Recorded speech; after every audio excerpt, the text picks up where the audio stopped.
All this is Dr. Mobeen Sayed from drbeen.com. Welcome to one more show. This is our third talk for today. A rather normal day for today compared to yesterday when we had four or five talks. So here we are. Rubies are red. You are first today. Carolyn, hello. You're second. Didi is third. Rubies and red. Don't forget to paw the like button. Yes, absolutely. And Drbeen from Chicago is here. I have now remembered this sentence. Drbeen from Chicago. Closet Picker here. Welcome after a long time. James Crooks is here. Hello back to you as well. Barbecue Bean is here. It was funny, Barbecue Bean. I was reading your comment that this is Barbecue Bean getting the barbecue beans out of the car. Cher is here. Hey, Cher, how are you? Who's on first? Cher, I think today Rubies are red was first. Doug is here. Hello, Doug. Christy from Florida. Liza, how are you? Mercy, how are you? Sigrid, Winnie, how are you? Charles. And we have a lot more people. I'll keep trying to pick the names. Nancy Park is here. SG Joe is here. Welcome. Margaret is here back. Welcome. Morty Smith is here. Hey, Dr. Bean. Hello.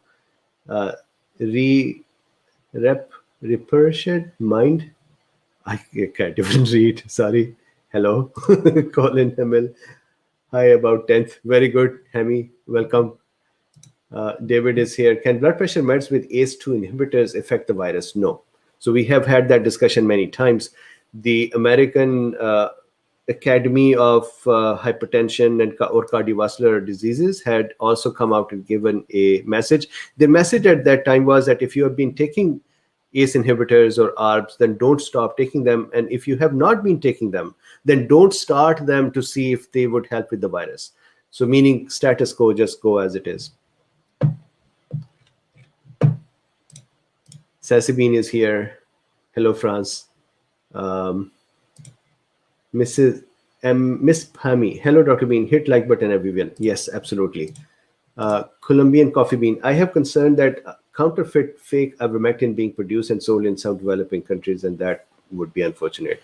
I've seen two reports of this, one source out of Mexico and another out of China. Of course, now there is tremendous pressure to get this medicine, and this baffles my mind.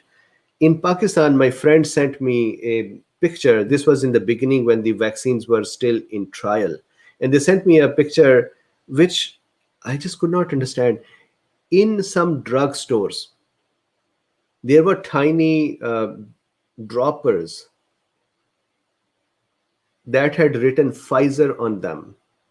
And it was said that these are oral drop vaccine from Pfizer. And think about it, somebody would be using it and they would die from these things. And I cannot imagine folks who can do this knowing that we can end up killing someone. Barbecue bean, briskets and beans for supper, very nice. L is here, welcome. So once again, I want to, so if you're working with this, if you get stuck, FLCC did it for themselves and can give you tips. Absolutely, I'll ask Dr. Corey. So once again, I saw some comments in the last talk as well, that there is some doctor who's saying that, hey, absolute risk reduction is very low. So I want to once again look at this together and make sure that we understand that is it cheating or is it is it the reporting of the events? And yes, we can say that drug companies can sometimes use these numbers to their advantage. And here is what they can do. For example, imagine if there was a vaccine group who would only go and test the vaccine in, let's say, people above 60 years of age. Then come back and say, we have great efficacy and we would now protect, let's say there is 20% death rate in people above 60 years of age. And they'll come back and they'll say, we can eliminate 20% death rate, although it is a similar efficacy in all. And it's just that they chose a group that was at a higher risk already. So if that is the case, now they would show a number, that number would look really important. This is how they can play the game. They can play the game with one more way, and that is without telling you the baseline of the reduction. and then it would look like a big reduction. But having said that, in the case of vaccines, for example, the Pfizer vaccine we talked about today, it is true that if you look at this part, the absolute risk reduction, then it is 0.84%. And those doctors who are coming up and saying, well, this is just 0.84%, what are they doing? That is just like we talked about drug companies, that behavior is incorrect when those were making those fake drugs. It is a similar thing to do this incorrectly. Here is the reason. Please look at it once more. Imagine if out of 100 people, one person gets the infection, COVID. Let's say that is the actual baseline. So that means we already are talking about a small number, 1%, right? Then we say, here is an intervention, some intervention, vaccine, whatever it is. And that would now cause a 0.5% reduction. So in the presence of that vaccine, now the total infection is 0.5%. That's all. So we're already talking about small numbers, 1% and 0.5%. When you subtract this 1 and 0.5, the answer is 0.5%. And now you come back and you say, you know what? The absolute risk reduction is just 0.5%. This is useless. But dude, look at this. This was 1% to start with. And this intervention has cut down that number by 50%. Which means if you extrapolate this number now from 100 to 1,000 to million to billion, you would see the advantage.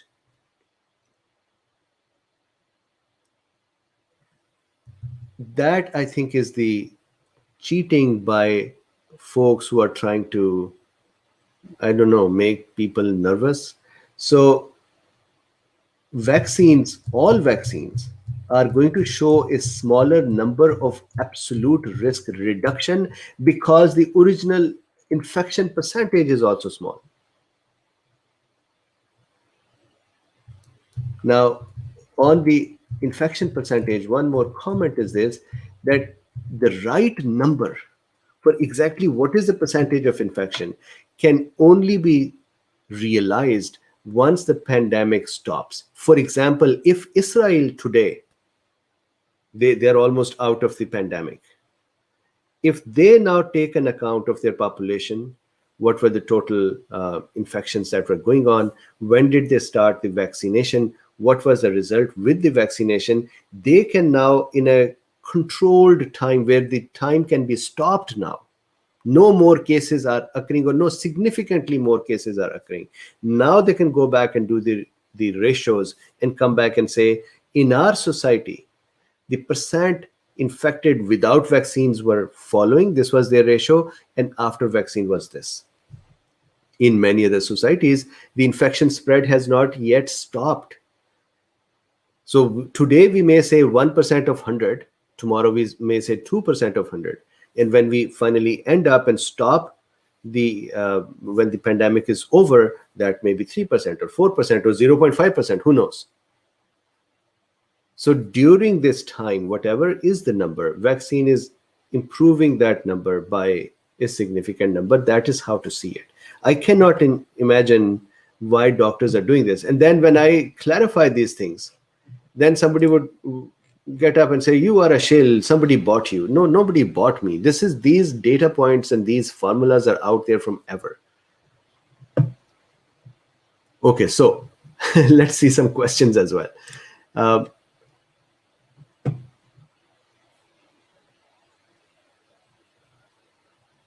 Paul Bork is saying, so that seems like something going on. Chuck Becker, it may be easier to clean up after the fight is over. What's going on? Okay, so James is here. James says, Dr. Bean, can you recommend the best study evidencing ivermectin success? My husband is a physicist and read WHO, NIH, and other analysis, and concluded ivermectin was little better than placebo. So because the WHO and others had chosen a study, the number of studies that they picked were all weaker or would lead to weakness. And then they kind of gave them negative marks a couple of times that, hey, the precision was not the best, so let's give it lesser power. Then, for example, the study dose was not the right one and reduce the power again. So what I'll do is this. I actually want to do this for myself as well, that I'm going to look at all the 26 studies that Dr. Teslori's team has been working with to create the meta-analysis, and then present that all over here. So I am going to invite her team member who has been doing statistical analysis and request him to kind of go over the evidence with us. So it's a good question. It is my own curiosity as well to go through all of them. Khushhali Parekh says, what are your opinion on methylene blue for COVID?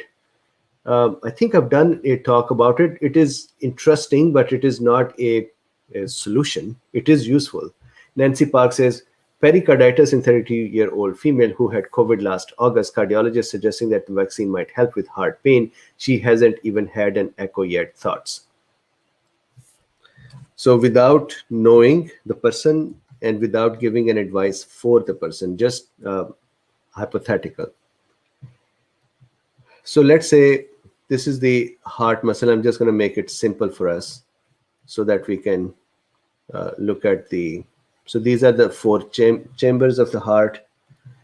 Let's say this is the muscle of the heart. And then we are talking about pericarditis. Pericarditis is that we have outside the heart. Heart is in a pouch. All of our organs are wrapped in a pouch-like thing. In there is some fluid as well, very tightly controlled pouch. And then if there is an inflammation of this area, that is pericarditis.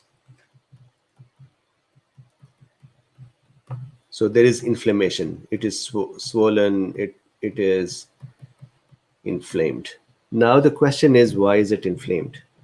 There are two possibilities for this inflammation. One possibility is that our B cells, and this unfortunately happens in many infections, that our cells start making, they become upset, they're making antibodies. Those antibodies can cross-react here. And now when they attach to the pericardium, that would then cause the immune system cells to attack here wherever an antibody is attached. Imagine that is a flag for the army to attack that place. So when the antibody is attached somewhere, the immune system cells are going to arrive there and start inflammation over there. That is what would result in pericarditis. So this is one possibility. Now, this possibility, as you said, August. So August, July, August to now, almost 10 months or more. So are these the B cells that are continuing to do this? My curiosity, if I was a doctor, I would say, can we get your antibody levels? Can we get your T cell test to actually see what is going on inside with this COVID? For example, if the antibody levels are higher or present, and they are present even after 10 months, then maybe it is the antibodies that are going in and attacking the pericardium, causing pericarditis. So that is one possibility. The second possibility will be that the virus is sitting somewhere. So because of that, the vaccine. So let's say the virus is hiding somewhere, let's say in the GIT cell. So this is a GIT lumen. And in the GIT epithelial cells, the virus is just hanging out there.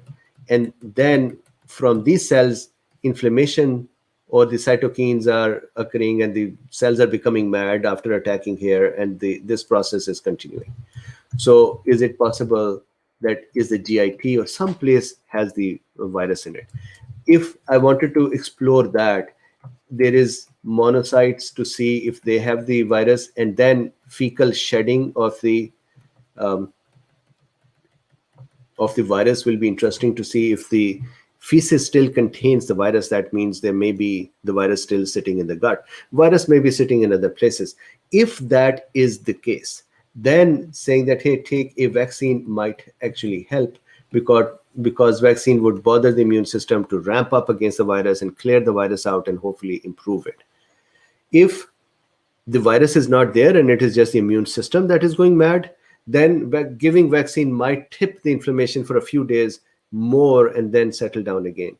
So now if you see, it is difficult for without having those results or without seeing exactly what is causing the issue, it is difficult to kind of say what is the right answer. So hopefully that these thoughts have some use. Colin Hamel says, have you noticed how rapidly cases dropped off in the Czech Republic since they started ivermectin? No, I have not, but let's see that together. So if I go here to Worldometer,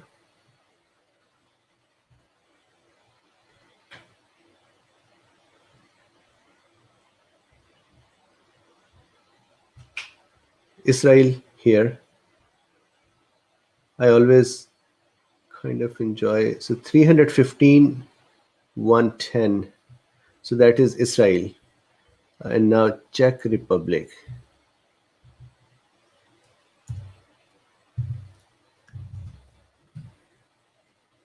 Is that going to be sufficient or not?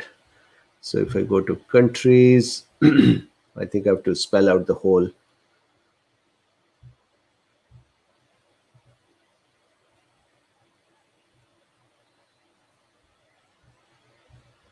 View by country.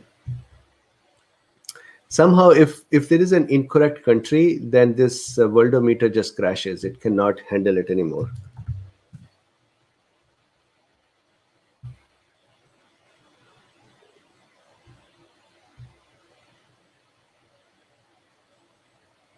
And someone, I believe it was Roman or or Chuck Becker, I believe, who had commented that thank you for throwing these parties for us. You are very welcome. I actually started half an hour early because I see that there is a lot of discussions with each other and there is a lot of socialization. And so I think it is interesting to just start it a little early. So I'm going to see if I can get Czech Republic here.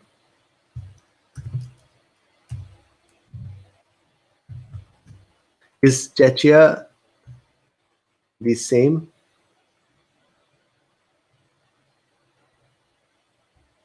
Wow, look at the numbers down. If it is the same, so Colin, is this the ivermectin?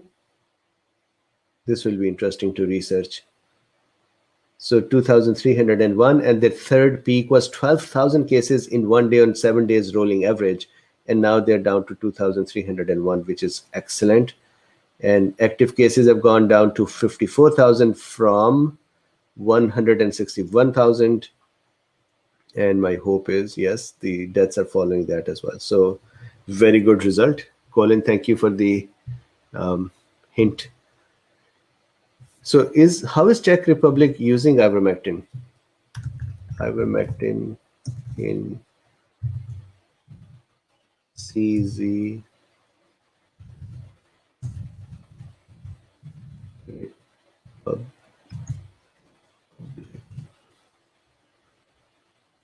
Czech Republic authorizes ivermectin. This is March 8. So March 8, here is March. So this is March, let's say March 8. That is their peak, March 8, 12,181. And then they authorize ivermectin here. And then so March 3 or so, they authorized the ivermectin, and then it has been going down since then. Very good. I think that's a very impressive number. So Kevin Brazda says, Dr. Bean, I'm here with Luffy and ivermectin man. Luffy has returned from helicopter mission to kidnap Dr. Tedros from WHO. Ivermectin man has some ideas about how to proceed. Thoughts? No thoughts. Leave them. Let them be back. We would make our own WHO.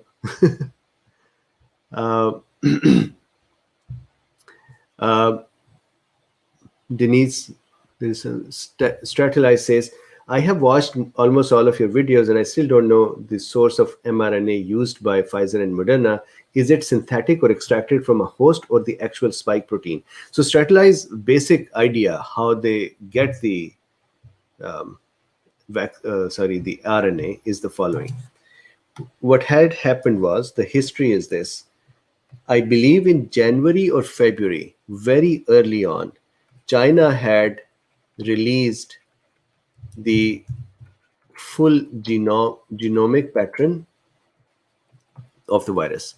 So let's say this is the RNA, they had given the whole structure of the RNA. And then there was lots of research to figure out what part is for the spike protein, what is the open reading frame, what is the other areas, M proteins, and so on. So then Moderna and Pfizer would have taken the spike protein part of the RNA. And then what they did was they created those RNA samples again. But what they did was, after creating those samples, one, they added the cap area. We have talked about the RNA before, that a positive sense RNA, or something which is called messenger RNA, needs a cap on it which can be identified by ribosome that is going to work on that thing. This is like a handle on something. So if you're going to work, let's say you have a pot in which you're going to cook something, there must be a handle with the pot that you pick it up and use it. So ribosomes need a special structure to be attached to RNA with which they would identify the RNA and pull it into their structure and work on it. So the cap is added, and then a poly A tail is added as well.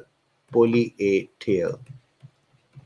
So these are all A. So in my imaginations, messenger RNA is like a dragon that has a head and a cap here, and then it has its body, and then it has a tail that is made up of these A's, poly A tail. Now, once this structure is formed, now this is a stable messenger RNA.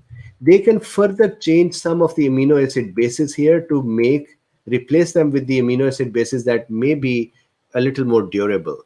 But they have to make sure that the result this messenger produces, the spike protein, that spike protein has to be similar to the spike protein by the virus. If it is not similar, then this whole thing is useless, because our body is not going to react, or our body is going to react to a spike protein that is not associated with the virus.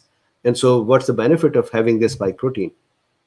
So this part will then translate into making this, which will then do the rest of the training. So that is the basic answer. So where did they get the genome? I think from China. Then there are so many labs that are now doing sequences and doing sequences. So when folks come in and say this virus has never been isolated, it kind of, I don't even answer those comments, because figuring out the genomic pattern of some RNA is actually a very simple science. It's an old science. It's easy science. And so it's not difficult to figure out what is the structure.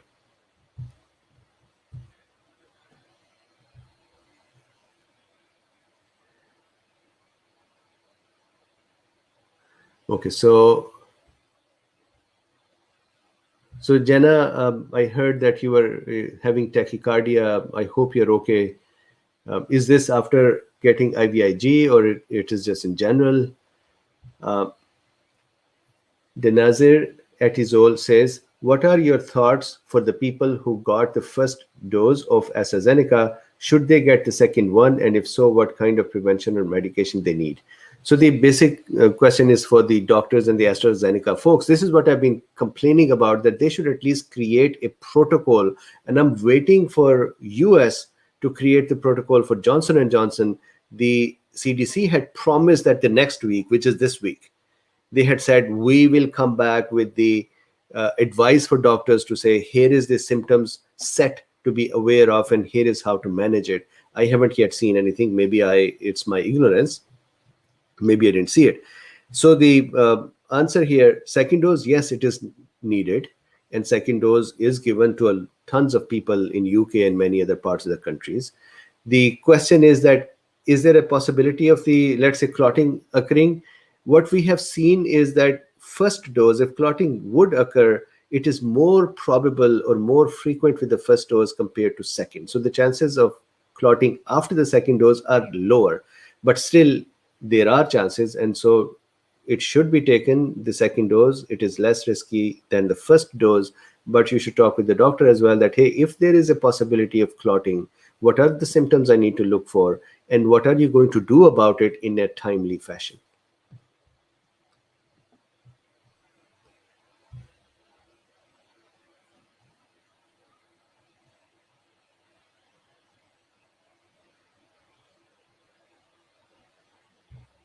Morty Smith says, I read a BMJ article which mentioned how masking yourself outdoor is not necessary and indoor masking should be encouraged more. Couldn't get my head around this claim. How is it true?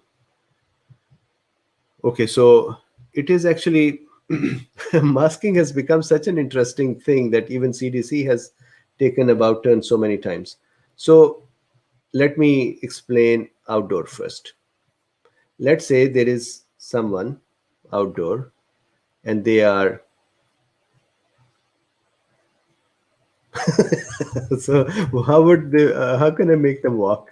So if this is one leg, is this how it would be? So let's say this is someone on a walk, and now what is happening is, sorry, I crack up myself um, with my own diagram. So let's say the air is moving as well, and if that is happening, then the virus that is being shed from them will actually be dispersed very fast. And if there is another person nearby as well, the amount of virus in that person going in so I'm going to try to make one more walking person here. This person is running because I do not know how to make them walking. He looks like he's going to punch the other person. But anyways, so this person is here, and this virus is going to be just taken away by the air. And so it would be less of a chance that they would catch the virus, the other person. And so that is generally true.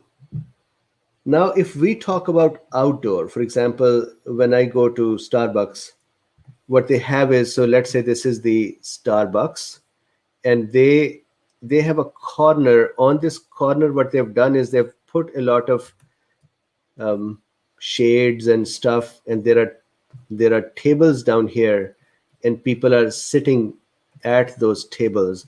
They do not have any protection between them, just like many restaurants have them. So they just have tables there. And nowadays, I'm seeing a lot of people coming and sitting at these tables and talking with each other.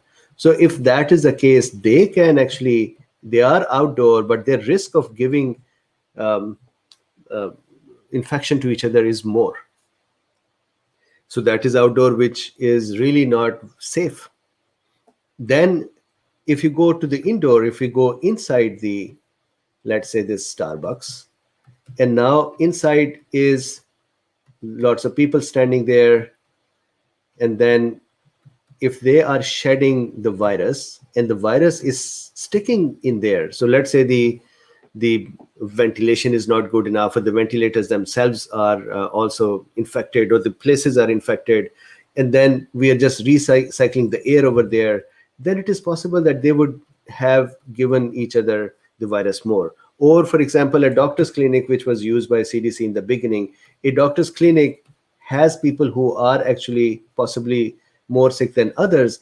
And if you are exposed to them, according to CDC in those times, I do not know if they retracted that as well. So let's say here is a person sitting at a doctor's clinic. I should make this person a nice little chair as well. So, and then there is another person sitting here. They said that 15 minutes of exposure in such a setting could cause people to catch the virus. Then came the discussion of aerosol. Aerosol can be 2 to 3 hours suspended in the air, and that could be indoor, and that could cause infection transmission as well. So outdoor flowing air, relatively safe. Indoor, less flowing air, more crammed area, more viral load. If these are the cases, more infection. So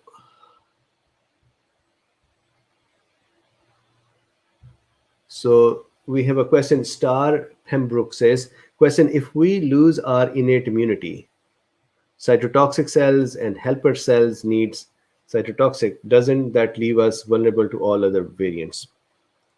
Good question. So the first part of this is, if we lose our innate immunity. So the question is, why would we lose the innate immunity? That is the first question to answer. So let's say, and I have done this discussion many, many times. Let's make some innate dendritic cell, macrophage, neutrophil, NK cell. They're all innate cells. Then we have cytotoxic, so naive T cell, T helper 4. So CD4 positive T helper, naive. Then T helper 2 conversion, and then B cell to plasma cell, B cell to plasma cell.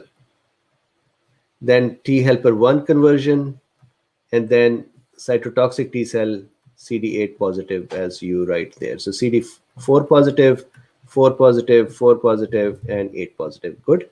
So let's just quickly color them. So these are plasma cells, these are T cells, these are the innate cells.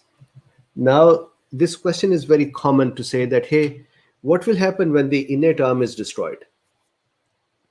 The real question should be asked is, why would the innate be destroyed? How can a person live with a destroyed innate arm? Innate arm is our first arm that would help with any infection, not just a SARS-CoV-2. And we somehow feel that innate arm, remember, innate arm is non-specific. It works on all antigens. That means it is working right now with tons of infections in us. Tons of bacteria and viruses we are catching them all the time, and innate is working to kill them and remove them. Even we know that how many bacteria and viruses live with us symbiotically, synergistically. Some of them, we have to keep them in control, and our immune system is just continuously working with them. So if you remove somebody's innate arm today, they don't have to worry about the SARS-CoV-2 variant to kill them. They would just be killed by something else. They would touch some dirty place and some bacteria would enter their mouth, and then they cannot handle it, and they'll be dead with that. So the question is, why would we have innate arm destroyed? Number one. Number two, innate arm is not specific. How could we destroy innate arm only to continue to work with other pathogens, but just wait for SARS-CoV-2, and when the SARS-CoV-2 variant comes in, say, you know what, we are destroyed? That's not going to happen. So there is no mechanism to destroy the innate arm in the first place until we create bone marrow. I've talked about this before as well. Until we create bone marrow cancer. Okay, fine. So you take bone marrow. Here is the bone marrow. Let's say this is a femur.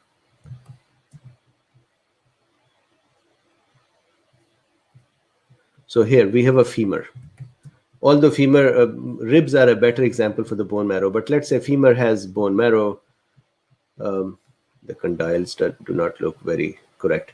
So this has bone marrow. This bone marrow here is going to be making the cells. It is making natural killer cells. It is making T cells. It is making B cells. It is making dendritic cells, macrophages, platelets, red blood cells, and all other cells.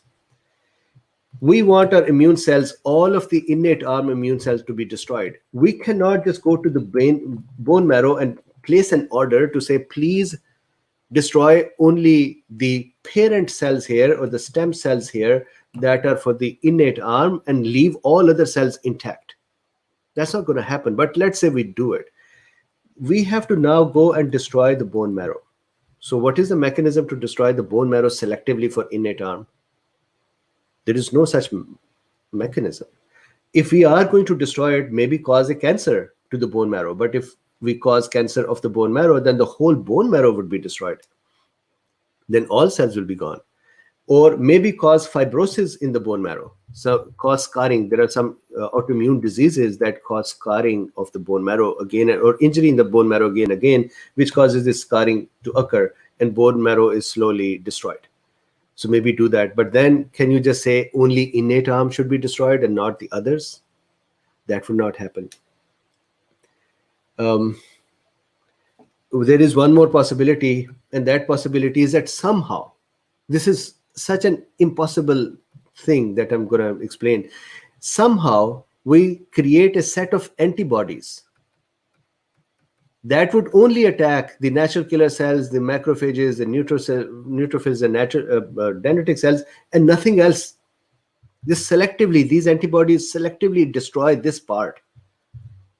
There has not been any such disease ever created that would selectively take a dendritic cell, macrophage, neutrophil, natural killer and kill them only. So there is actually no mechanism. So question is fine. The question is, if we lose our innate immunity, then how would we survive? That question is fine. If we lose our immunity, innate immunity means immunity, then we cannot survive anything. Variant is a different situation. Our own opportunistic viruses sitting in us are going to kill us because the innate arm is gone. So not a very valid mechanism that I can present for this question.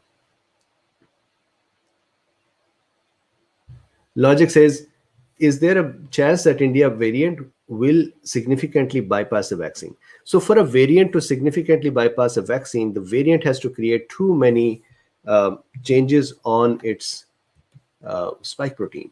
We have seen this, that it is the spike protein. So let's say this is the one part of the spike protein, this is the other one. So let's say S1 unit, S2 subunit, this is the RBD, this is a fusion protein. And now what we want is that somehow, and I have done this discussion now tons of times, somehow we want the spike protein to be able to continue to bind with the ACE2, but at the same time have changes here that would not allow the antibodies to bind here. So that is still not an easy task for the virus. And I discussed that yesterday as well, that virus will have to make changes to this, to the hand of its, in a way that fingers are removed so that antibodies cannot attack them, but the hand still functions. So the only way to do that will be that either virus figures out. For example, let me show you how this could be done. Imagine the spike protein structure has become like this. This is S1 unit, and I'll explain why the structure is this way. And let's say this is the S2 unit. And what the virus has done is it has taken the receptor binding domain and fusion protein domain and created a cover around that,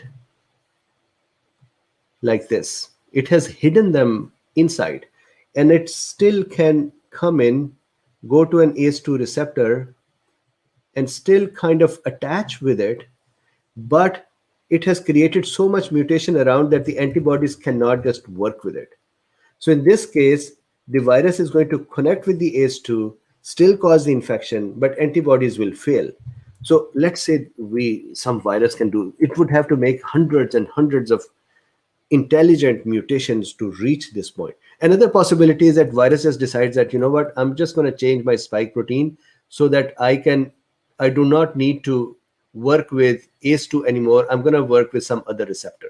So let's say on our body, we have some other receptor, and virus has decided that I'm going to work with this receptor, and I'm just going to change my ACE2, my spike protein. We haven't seen that kind of a change that fast. But SARS-CoV-1 used to, that connects with a different receptor, and the SARS-CoV-2 connects to a different receptor. Can this be done? Yes. Can this SARS-CoV-2 do this? Can SARS-CoV-1 become SARS-CoV-2 by changing its receptor? We haven't seen that.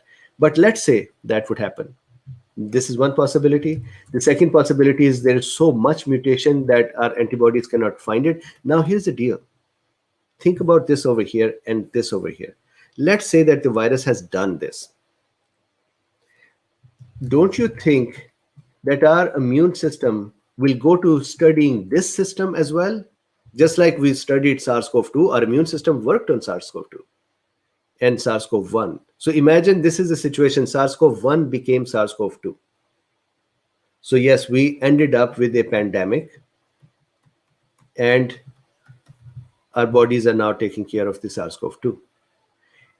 This will mean that the virus will have to become SARS-CoV-3, and there will be such drastic and successful changes that we'll have a new pandemic.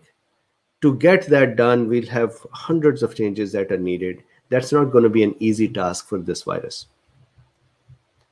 So I try to create these mechanisms to see really how much change can we elaborate in the system to be able to successfully do what the concern is. And it's going to be very difficult. MJ says, Doctor, approximately how long does the virus last on surfaces? Is it between 1 to 3 days? Many thanks. So I discussed that yesterday as well. Depends upon the surface, how less porous it is, how much water or moisture it would allow to stay on it. Depends upon the environment as well. Is it sunny or not? Is it full of moisture or not? These would decide how long a virus can sustain. For example, just a quick one, because I think I talk about it almost daily. Let's say there is a shiny surface, polished, shiny plastic surface, and that has some water on it, some moisture on it. And then environment has moisture as well. Now this is a good place for the virus to stick around for days if wanted to, because it's going to stay viable there. It's not replicating, it's not increasing in numbers, it's not doing anything. It's just sitting there, and it is not shrinking. It is not becoming crumpled paper because it is losing moisture and there is no more moisture. So if this virus is in balance with the moisture, then it's going to stay viable for some days. Now, if we have sunlight on it, so for example, let's say we start getting sunlight on this thing, that sunlight is just going to kill the virus within half an hour, 1 hour. They say 15 minutes is sufficient, but let's give it half an hour, 1 hour. So sunlight can kill it. If the environment starts becoming dry, then the virus is within half an hour, 1 hour, it is going to lose its moisture and become crumpled paper like broken RNA pieces. If the surface is such that the surface has pores in it which are going to absorb the water, then it is also going to very quickly shrivel and become crumpled and die. So it really depends upon the surface, the atmosphere, and the sunlight. Okay, so William Goff. William, welcome. If someone was to wait 6 months before getting their second vaccine, would that decrease the risk of myocarditis on the second shot that is being said for mRNA shots? So, and I have to talk about this, the issue with the Pfizer, for example, in Israel, and 2 young people, 1 man and 1 woman, unfortunately died. There were more people. So it's just very similar to clotting. So William, waiting 6 months, my hope is that what you're thinking is that in 6 months, the body would have kind of stopped producing lots of antibodies. The active cells would have gone away. The memory cells are present. They would take some time to wake up and do the function. The question is, will we have sufficient memory B cells left that when we poke them, they would wake up and they'll proliferate enough? So that needs to be trialed, but in theory, it is possible. There are boosters that are given on yearly basis. So it may be not needed even for 6 months. Now, the question, second part of the question, will myocarditis be avoidable? It is not about although dose of the antibody does matter, that is correct. But here is the deal. If in someone, a B cell has started making antibodies that can cross-react with pericardium or myocardium, the muscle of the heart, then every time you'll kick this B cell to say work, it's going to create these antibodies that are going to go and attack the heart muscle as well. So there is no saving from that until we give some immune modulators or immune suppressants and so on, or remove this thing, for example, in this case, vaccine, that would cause these cells to respond. The problem is these cells might respond to the actual infection as well.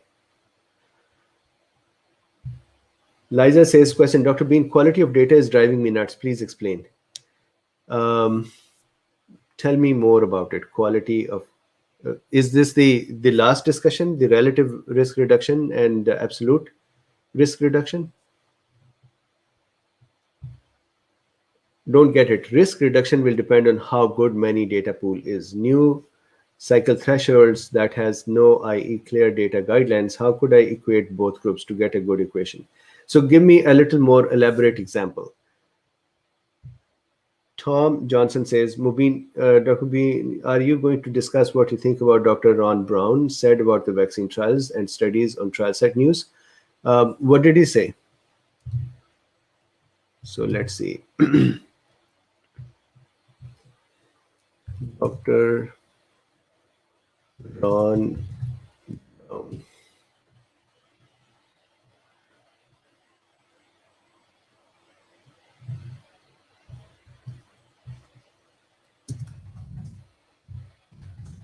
Trial site news. Okay, so let's see.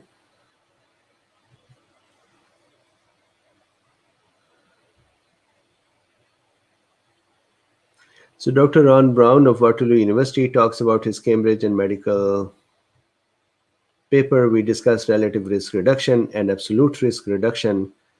So I just discussed it. Did he discuss something more? Article reference, let's see, free full text. Outcome reporting bias. Relative risk reduction and absolute risk reduction measures in the evaluation of clinical trial data are poorly understood by health professionals. Find the absence of reported absolute risk reduction in COVID-19 vaccine can lead to outcome reporting bias that affects interpretation of, okay, good.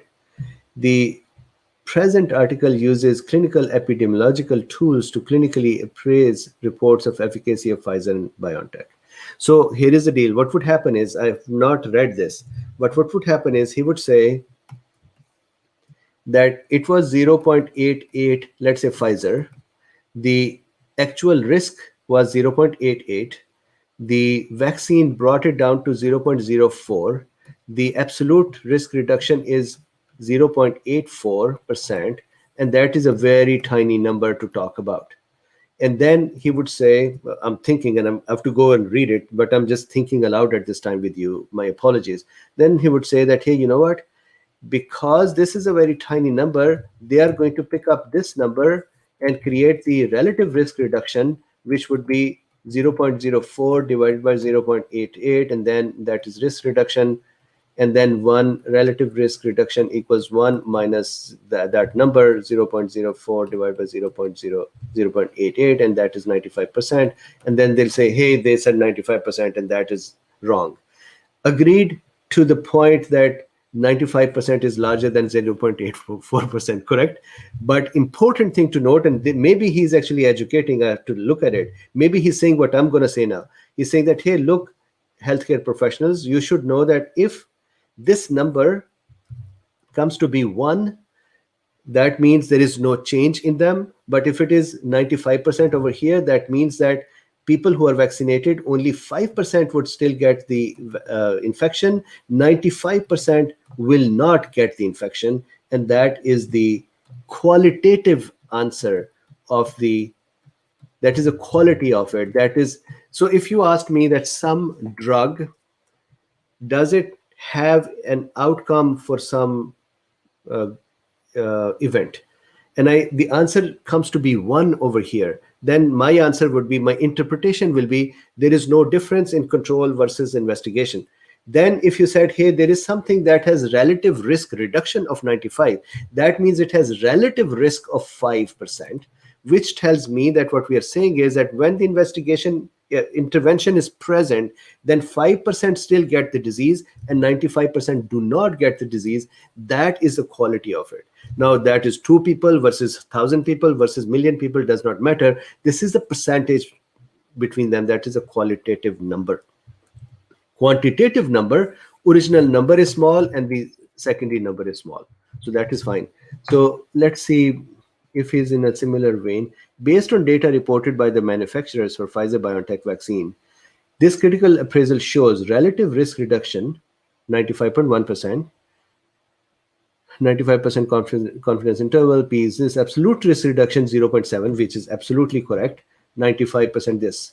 For the Moderna vaccine, risk reduction is 94, absolutely. So what he is missing, do you know what he is missing?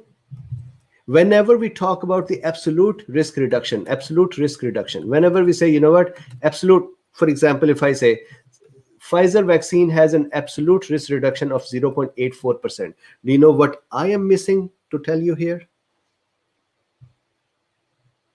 In the control group, the baseline is 0.88%.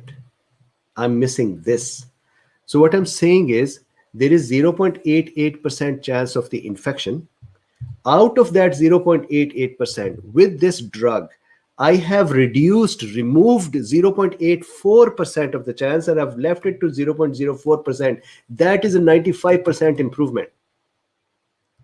So if I go back here, the relative risk reduction, 94.1%. So for the Moderna, the relative risk reduction is 94.1%, fine. Absolute risk reduction is 1.1%, absolutely fine. So what he's saying is, for Moderna, something x minus y here is 1.1%. The question is, what is x's value, which is the control group, and what is y value, which is the intervention group? So let's say, I'm going to make up a couple of things. Let's say the control group is 2% infection rate, and then y, the intervention, is 0.9%. And now we have 1.1% absolute risk reduction. And then we can do the qualitative analysis to say 0.9 divided by 2.0, 1 minus this, and that is our relative risk reduction. 50% efficacy or something. I'm making up numbers. These are not Moderna's number. On the other hand, I could also go back in here and say that, hey, instead of 2 and 0.9, this may be 10 and 11. 10 and 9, let's make it that way. 10% here and 9% here. And once again, the answer is 1.1. So what he's pointing out is good, that this is a small number here. And when we do relative risk reduction, the number that shows up, 95%, looks big, and they both are not congruent with each other, not even aligned with each other. But the point is, this number is not the safety number. This number is the quality of the safety achieved here. And the interpretation should be, we should say, whatever numbers are here, these numbers, I put them here. The numbers here, I'll use Pfizer's number because I know them, 0.88% and 0.04%. That is the Pfizer's number, and 0.84% is the absolute risk reduction, and that is about 95%. Now I can say Pfizer's vaccine reduces absolute risk by 0.84%, and that is a 95% improvement on the control group baseline risk. So here what is missing is the baseline risk. I would have really loved his discussion here to say he is trying to help by saying, for example, I would have loved to read it this way. For Moderna vaccine, relative risk reduction is 94%. Absolute risk reduction is 1.1% with a baseline of 2.0. Then I would have really loved it. Unreported absolute risk reduction measures of 0.7 and 1.1 for the vaccine respectively are very much lower than the reported. And who is going to tell this person? So now, because he's missing the baseline, now I'm not happy. So who's going to tell him that what you are missing here is the baseline? So we actually do not know where do these numbers stand.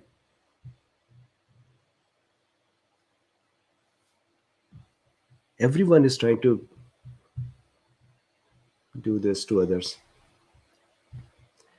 Okay, so Sorry, I was just talking with myself throughout this one. My apologies. So Paul Borg says, yes, one can go to the data tables and see for each age grouping. So if we are talking about Chuck Becker is saying, do buy Dr. Bean a coffee or support this channel. Yes, after I lose so much of brain cells looking at this. So it is such a beautiful thing. What he's saying is, hey, tell the healthcare professionals the absolute risk reduction as well. And that is an interesting piece of information to keep in their pocket. For example, if I'm their patient and they're going to give me Pfizer, they can say that, hey, in the Pfizer trial,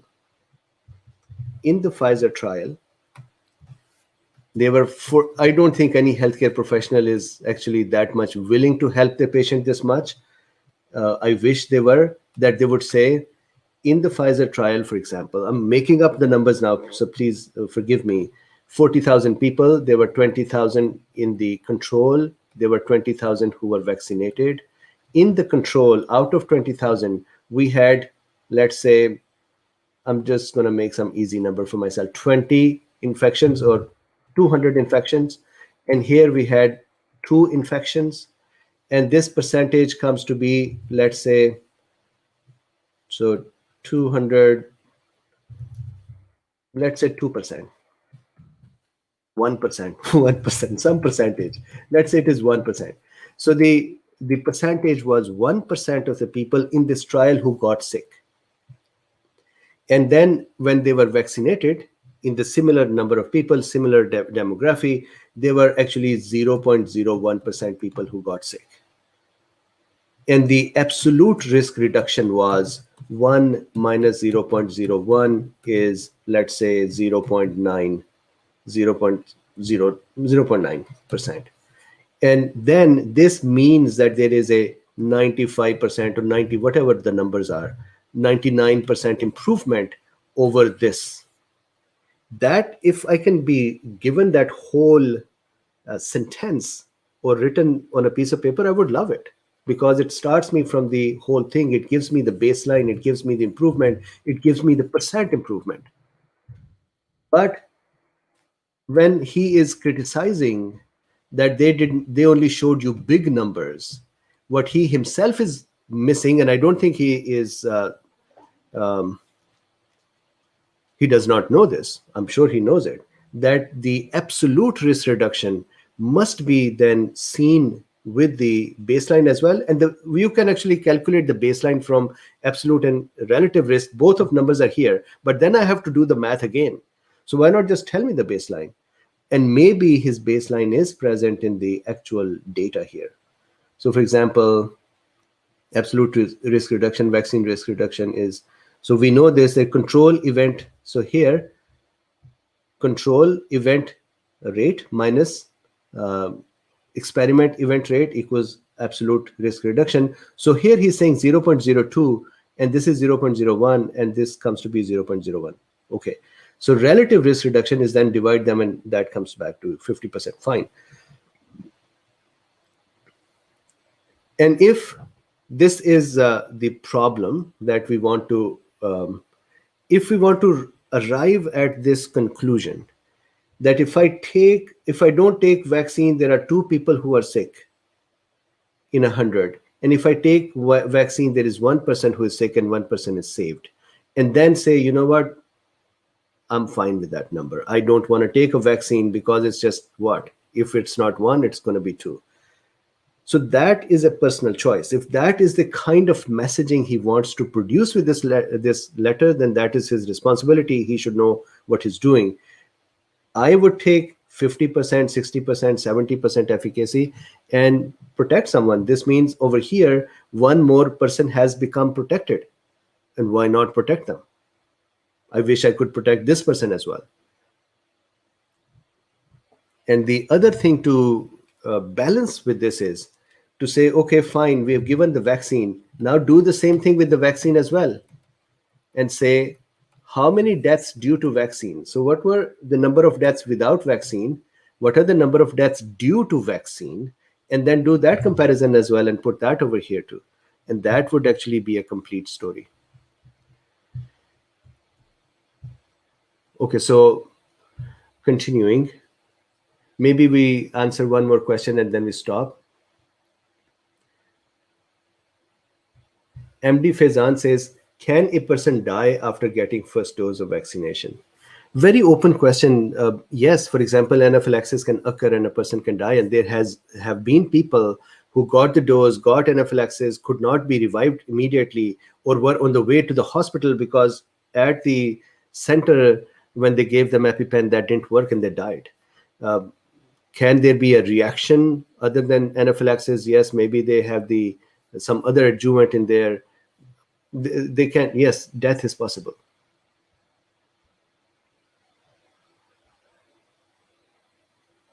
Building maker says those of us not taking the vaccine will just be the control group.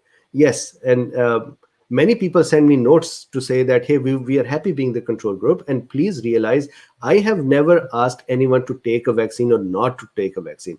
I have always said I am a pro-vax person. I have taken my vax now. I would take my second jab as well. That is my position. My family has taken the vaccine as well. But I'm not sitting here to criticize or push away someone who does not want to take the vaccine.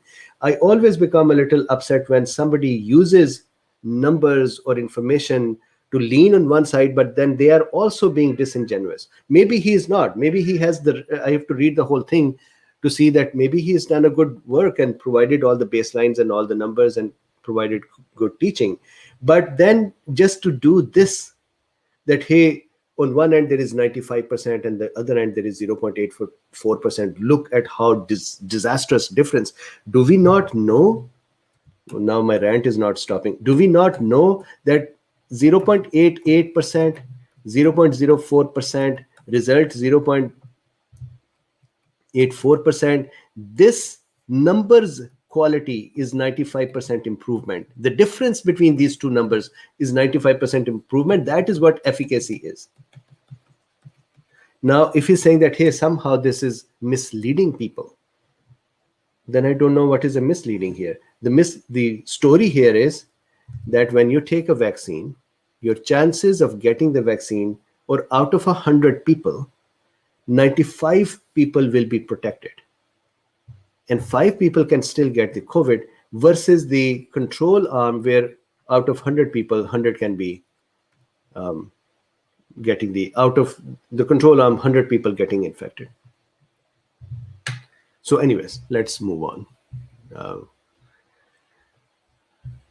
Luis Veronica says, why aren't they using ivermectin in India in the midst of the humanitarian crisis? I think they're using it. We talk about it almost on a daily basis. They're using it in some places and not using it in other. We have to curate the data to see where they're using and if it is making a difference. I think the ones who are using it, they say it is making a difference. There are many who don't even know that it exists.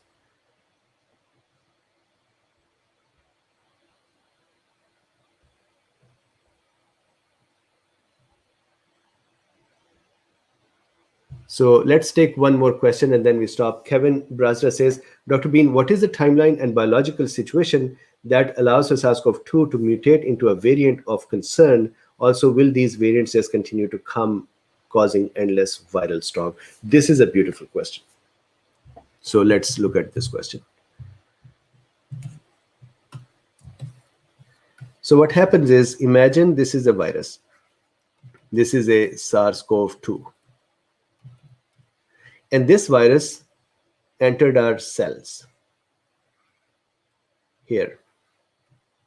And of course, it doesn't enter in this exact structure. It is opened up. The membrane is fused with the cell membrane, and the RNA is brought into the cell. We have done this discussion before. And then more viruses are produced. Important thing to note is that when this virus is present in our cell, and it is making babies, they're making the daughter viruses replicating. There are viruses that would be produced that would have no spike proteins at all, for example. And they're not going to go anywhere.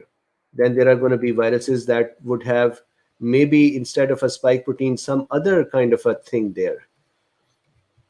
So it is a spike protein, but it is totally different in structure. There would be possibility of making its own kind as well, very similar to it. And now what can happen is that this virus here, so let's call this green. This is the virus itself. The daughter is like itself as well, and it would continue to infect in the same way. Now let's call this more contagious. This virus has a change in its spike protein that accidentally, out of random production, just like we come up with various noses and eyes and structures, similarly, this accidentally has a small mutation in its RNA. And these mutations happen every time when the RNAs are duplicated. The good news in the case of coronavirus is that we have a proofreader that kind of tries to make sure that the RNA stays similar. That proofreader is still getting fooled. That is why there are changes. If the proofreader was not getting fooled, then there will be no mutation. So proofreader is present. The benefit of the proofreader is that instead of 1 million changes per day, the virus is making, let's say, 18 changes in a year or 20 changes. So the rate of change is low because there is a proofreader sitting, but there is a change. So let's say this is more lethal, more contagious, less lethal, whatever. And then this one is here. This guy, he doesn't even have a spike protein, so he may not survive. Now, these three viruses are inside this one person. Their job is to now get out of this person and infect other. This virus is not going to get out because it is not going to be able to get into a cell, replicate, increase, make more babies, and then have those babies reach the mouth and then get out. So this is doomed, gone. This virus has a chance to go out because the parent is already going out as well. And so he knows all the tricks of the trade. This virus is actually more contagious. So this would have a chance to replicate more and create more and more viruses and with faster number, and they would be shed out more. Right? So this is the normal process. With a vaccine, as you say, selection pressure of a vaccine, what is happening with the vaccine is we're saying that, hey, if a vaccine is given, then somehow in the vaccinated people, those viruses that are like the original virus will have a less chance of surviving because we have given a vaccine that kills them. And those viruses that are not like the original virus will have a greater chance of surviving because vaccine has not created antibodies that will kill them. But this assumption can only happen when we first assume that even when the vaccine has attacked the original parent who came in, somehow this kind of a parent kept dying or daughter kept dying, and these we kept producing in large number in such a person without them dying. That also is a very difficult thing to pull off in a person who is vaccinated. To say, from a theoretical point of view, it looks interesting to say, I am going to filter out. So when a virus enters your body, my body, I am vaccinated, it enters my body, somehow I'm going to not kill that, and I'm going to allow it to replicate. So first failure on the immune system to the original virus, which should not happen, but let's say we say it would happen. Then when I'm making more of my kind, we are going to kill them. So we didn't kill the original parent, but we would kill the copies of it. That would leave those viable copies that are different from the parent and can continue. That is called selection pressure. The problem is, how can these guys be, this guy can be killed, this cannot be killed while it is very similar to this, and this guy can actually survive enough to continue to make a ton of these guys, and somehow vaccine just fails on all of their mutations. Vaccine cannot really fail on these. Now let's assume it would fail. Vaccine has failed. This guy is out, this guy is out, this guy took a tour and came out. Now we are saying we have a more contagious virus. Fine. Now, this virus is going to go into people. If it is more contagious, it is actually going to become less lethal in theory. And then we say, well, there are going to be more vaccinated people, and the same thing would happen in them, right? So what we are once again now missing is that our immune system is going to respond to this as a new thing. And we would take care of it. Those who have already taken care of this infection will very easily take care of this one as well, until it becomes SARS-CoV-3. Now, let's take one more detour and say, you know what? Somehow our bodies would not control it. And it would just keep entering people and mutating more and more. And it would then go to the next person and mutate even more. And somehow we would reach a SARS-CoV-3 stage. So then the whole argument is invalid to say, I want to make a SARS-CoV-3. I want to insist that I want to bypass all mechanisms and make SARS-CoV-3. And then I want to say, be afraid you would have SARS-CoV-3. Then fine, we should be afraid that we'll have SARS-CoV-3. But the thing is, to reach that point, this virus has to do a lots of changes. So to answer your question, will we be stuck with this virus and the pandemic forever? No. We are going to take care of it. And it's going to go away. Did I keep talking with myself? I become so carried away with these mechanisms. Okay, so let's do one last question and then I stop. Colin Hamel, it is not more likely for the virus to try to become less deadly in order to infect and survive itself without killing the host. That is what it is doing. So every time we say it has become more contagious, it is actually becoming less lethal. And it has to reach a point where it would just live with us harmoniously, more friendly. And to give you an example of that, do you know that when we create some vaccines with for example, chicken viruses, and these viruses do not know how to infect us, but they know how to infect the chicken, what we do is we take a human virus and we put it in a chicken cell. And not all viruses would infect the chicken cell because they do not know how to infect it. This is the crossover from animals to human to animals. But maybe one or two viruses may enter it. And I talked about it about a year ago.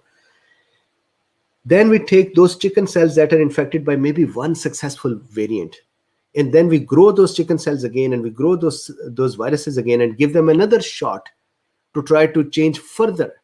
And this all needs to be a beautifully orchestrated mechanism. No vaccines, no drugs, nothing. The virus has to be given full autonomy. And even then, with this careful culturing, it takes 100 to 160 shots for the virus to continue to mutate. And you select the mutation, you give it a chance again, then you select the mutation from that and give it a chance again to keep accumulating the mutations. And after 160 mutations, virus learns to infect the chicken cell more successfully. So here it is going to be, so it is going to keep becoming less and less infectious and less lethal. We'll be okay. Doug is saying chicken is tasty. Yes. So I'm gonna stop now, and we'll continue tomorrow morning. So please like, subscribe, and share. If you're not going to subscribe or share, then just like. And if you would like to support this work, there are links in the description to support it. So thank you very much, and I'll see you tomorrow.